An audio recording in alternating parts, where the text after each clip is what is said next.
आपण किरीट सोमय्या यांच्याशी बोलूयात। किरीटजी, तुम्ही अनेक वेळा ट्रेन किंवा लोकलच्या माध्यमातून घडणाऱ्या दुर्घटना या संदर्भात आवाज उठवलेला आहात। प्लॅटफॉर्म ट्रेनमधली असलेलं अंतर असू देत किंवा मग गर्दी असू देत, आज पुन्हा एकदा तशी दुर्घटना घडली आहे। अतिप्रचंड गर्दी, फ्रिक्वेन्सी कमी असावी का? इतकी गर्दी एका ट्रेनमध्ये कशी काय झाली? लोक पडली आहेत ट्रेनमधनं? ही दुर्दैवी घटना आहे। रेल्वे अधिकाऱ्यांशी माझा आता संपर्क झाला, त्यांनी सांगितलं की काही ॲम्ब्युलन्स पाठवली आहेत, सगळी माहिती घेत आहेत।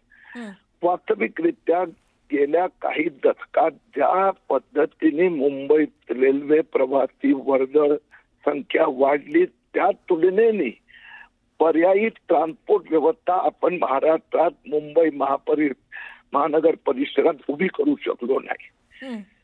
की रेल्वेची क्षमताची पण एक मर्यादा आहे आता, आणि म्हणूनच देवेंद्र फडणवीस 2014 मध्ये मुख्यमंत्री झाल्यानंतर त्यांनी पर्यायी वाहतूक व्यवस्था म्हणून मेट्रोचा विकल्प, आणि प्रधानमंत्री नरेंद्र मोदींनी त्यासाठी अधिक फंड दिला आहे।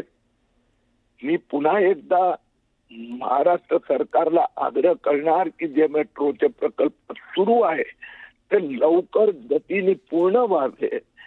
प्रवाशांना ते एवढीच हात जोडून विनंती की मला पटतंय, आपल्याकडे दुसरा मार्गच नाहीये, पण तरीही सुरक्षेची काळजी घ्या।